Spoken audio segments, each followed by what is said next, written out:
सोचिए, किसी शानदार इमारत को समझना हो तो सबसे पहले क्या देखते हैं? उसका ब्लूप्रिंट, है ना? बिल्कुल वैसे ही आज हम हिंदी वाक्य के ब्लूप्रिंट को परत दर परत खोल के देखने वाले हैं। हम समझेंगे कि इसकी बनावट कैसी होती है ताकि भाषा की नींव एकदम पक्की हो जाए। चलिए शुरुआत करते हैं सबसे बुनियादी परिभाषा से। मतलब एक वाक्य सिर्फ शब्दों का ढेर नहीं होता, बल्कि ये उनका एक ऐसा सिस्टमैटिक ग्रुप है जिसका कोई पूरा और साफ मतलब निकलता हो। यही वो पहला नियम है जो बिखरे हुए शब्दों को एक मीनिंगफुल सेंटेंस में बदलता है। तो वाक्य क्या है?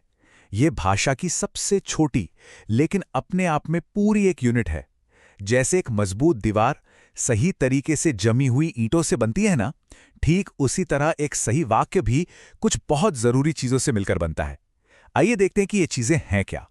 तो अब आते हैं उन हिस्सों पर जिनके बिना कोई भी वाक्य या तो अधूरा रह जाएगा या फिर गलत हो जाएगा।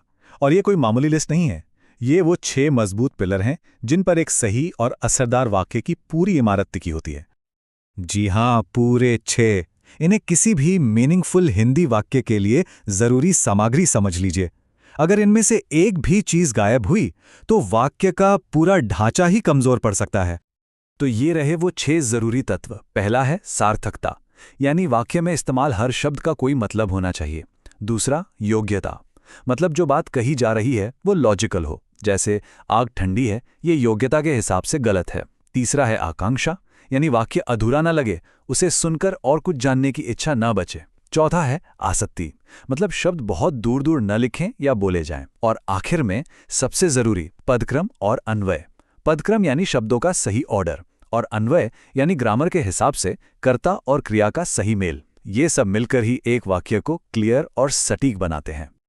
बहुत बढ़िया। चलिए अब वाक्य की अंदरूनी बनावट को देखते हैं। हर वाक्य के आप कह सकते हैं कि 2 मेन हिस्से होते हैं। उद्देश्य, यानी वो जिसके बारे में बात हो रही है, और विधेय, यानी उद्देश्य के बारे में जो कुछ भी कहा जा रहा है। अब इस स्लाइड में देखिए, ये कितना आसान है। उदाहरण है, रमेश पुस्तक पढ़ता है। अच्छा, यहां बात किसके बारे में हो रही है? रमेश के बारे में। तो रमेश हो गया उद्देश्य। और रमेश के बारे में क्या कहा जा रहा है? कि वो पुस्तक पढ़ता है। तो ये पूरा हिस्सा हो गया विधेय। बस इतना सिंपल है। तो अब जब नींव और पिलर्स की बात हो गई है, तो चलिए अब वाक्यों के अलग अलग डिजाइन या कहें तो प्रकार देखते हैं। वाक्यों को हम 3 मेन आधारों पर बांट सकते हैं। पहला क्लासिफिकेशन है क्रिया, यानी वर्ब के आधार पर। इससे ये पता चलता है कि वाक्य का हीरो कौन है, काम करने वाला, जिस पे काम हो रहा है वो, या फिर काम का भाव। यहां जरा देखिए, तीनों वाक्यों का मतलब लगभग एक ही है, लेकिन फोकस कैसे बदल रहा है। कर्तृवाच्य में रमेश मेन है, कर्मवाच्य में सारा ध्यान पुस्तक पर चला गया, और भाववाच्य में सोने का जो भाव है वही सेंटर में है।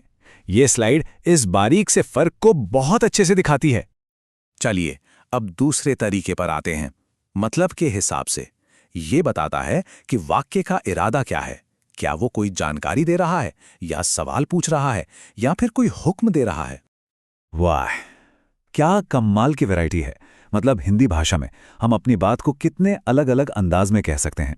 ये 8 प्रकार दिखाते हैं कि हर फीलिंग, हर सवाल, हर शक या इच्छा, सबके लिए एक खास तरह का वाक्य हमारे पास है। और अब आते हैं आखिरी और सबसे जरूरी क्लासिफिकेशन पर, यानी बनावट के हिसाब से। इससे पता चलता है कि वाक्य स्ट्रक्चर के लिहाज से कितना सिंपल है या कितना कॉम्प्लेक्स। तो यहां 3 मेन डिजाइन है। एक है सरल वाक्य, सीधा साधा, एक उद्देश्य और एक विधेय, जैसे अमिताभ सोता है। फिर आता है संयुक्त वाक्य, जिसमें 2 बराबर के वाक्य और जैसे शब्द से जुड़े होते हैं। और आखिर में मिश्रित वाक्य, जिसमें एक मेन वाक्य होता है और दूसरा उस पर डिपेंडेंट होता है। बनावट को समझना मतलब वाक्य की गहराई को समझना है। तो हमने वाक्य की परिभाषा, उसके जरूरी तत्व, उसके हिस्से और प्रकार सब कुछ देख लिया। पर सवाल यह है कि इस सारी जानकारी का करना क्या है? इसका जवाब है वाक्य विश्लेषण में। वाक्य विश्लेषण का सीधा सा मतलब है किसी भी वाक्य को खोलकर उसके पुर्जे पुर्जे को अलग करना और उनके आपसी कनेक्शन को समझना। ये बिल्कुल वैसा ही है जैसे कोई मैकेनिक गाड़ी के इंजन को खोलकर देखता है। यही वो स्किल है जो भाषा पर हमारी पकड़ को और भी मजबूत बनाती है। तो एक सवाल मन में आता है, इस पूरे ब्लूप्रिंट को समझने के बाद अगली बार जब कोई हिंदी वाक्य सामने आएगा तो क्या उसकी बनावट, उसके हिस्से और उसका प्रकार पहचानना थोड़ा आसान होगा?